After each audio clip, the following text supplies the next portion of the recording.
Berjuang, sabar, semangat. Hidup adalah perjuangan. Pada kesempatan kali ini kita akan mereview sebuah buku karya dari Dr. Andis Muhammad Thalib yang berjudul Manajemen Keluarga Sakinah. Buku ini sangat bagus untuk kita baca ketika kita mau berumah tangga ataupun kita sudah berumah tangga, karena dengan membaca buku ini kita akan tahu hukum-hukum fikih yang jarang kita temui dalam kajian-kajian yang lainnya. Oke, langsung saja kita akan review 10 poin penting yang ada dalam buku ini. Baik, kita akan mereview poin pertama, yaitu tentang fitrah dari kehidupan itu sendiri. Bahwa tujuan hidup manusia itu yang pertama adalah mengenal dan mengesahkan Allah. Kemudian yang kedua, tidak melakukan perbuatan dan kepercayaan yang bersifat menyekutukan Allah dengan apapun, serta menaati perintah dan larangan serta aturan hidup di dunia ini hanya dari Allah semata, supaya tercapai kebahagiaan hidup di dunia dan di akhirat. Kemudian poin yang kedua, sistem dari keluarga Islam. Islam menetapkan suami sebagai pemimpin keluarga, dan hal ini sesuai tabiat yang ditetapkan bagi laki-laki dan perempuan. Hal ini terdapat dalam firman Allah Quran surat An-Nisa ayat 34. Kemudian poin ketiga, ilmu biologis dan anatomi telah membuktikan bahwa kepemimpinan laki-laki terhadap perempuan merupakan tuntutan fisik dan spiritual, sehingga laki-laki layak memegang tampuk kepemimpinan ini. Yang keempat, kita akan bahas talak. Talak merupakan jalan penyelesaian terakhir dalam menghadapi kesulitan dan problem yang menimpa suami istri. Hukum talak ada kalanya wajib, ada kalanya haram, dan ada kalanya sunnah serta mubah. Talak ini terdapat dalam firman Allah Quran surat An-Nisa ayat 130. Poin yang kelima, dalam merencanakan pernikahan, dalam buku ini dijelaskan untuk pelaksanaan walimah tidak boleh lebih dari 3 hari.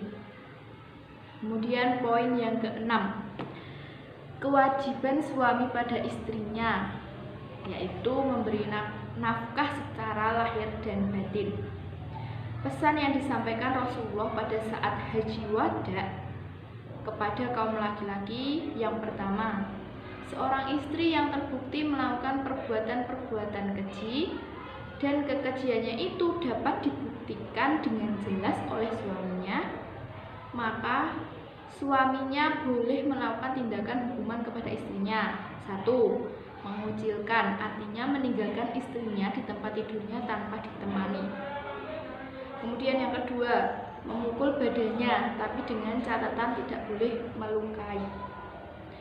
Kemudian poin ke-7, kewajiban istri terhadap suaminya, yaitu kewajiban yang paling pokok bagi seorang istri kepada suaminya ialah melayani kebutuhan biologisnya di saat diminta oleh suaminya, dan istri tidak boleh menolak dengan alasan-alasan yang tidak benar menurut ketentuan agama.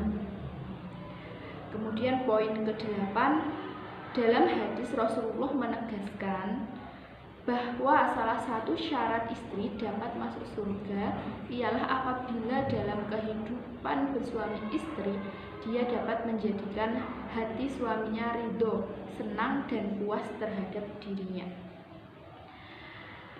Selanjutnya poin ke-9, yaitu tentang manajemen bertetangga. Kewajiban seseorang kepada tetangga ialah pada waktu sakit ia harus menjenguk. Bila tetangga meninggal, kita mengurusnya. Kalau dia miskin atau melarat lalu meminjam uang, maka pinjamilah uang tersebut. Poin yang terakhir, yaitu zihar atau menyatakan istrinya seperti ibunya. Dalam buku ini disebutkan bahwa zihar ini adalah hukumnya haram apabila seorang suami mengatakan kepada istrinya bahwa ia menganggap istrinya ibu kandungnya, maka putuslah tali perkawinan antara istri dan suami tersebut. Contoh dari zihar ini adalah kamu ini laksana punggung ibuku. Jadi menurut buku ini haram hukumnya melakukan zihar, maka hubungan suami istri antara kedua orang ini putus ketika melakukan zihar ini. Oke, sekian review buku ini, dan buku ini sangat recommended sekali buat kalian yang mau berumah tangga ataupun yang sudah berumah tangga, karena sangat bermanfaat. Kelebihan dari buku ini juga mudah dipahami, terdapat banyak bab-bab yang mana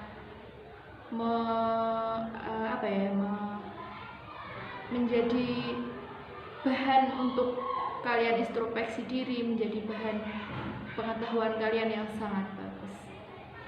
Sekian review buku ini, kurang lebihnya mohon maaf. Wassalamualaikum warahmatullahi wabarakatuh.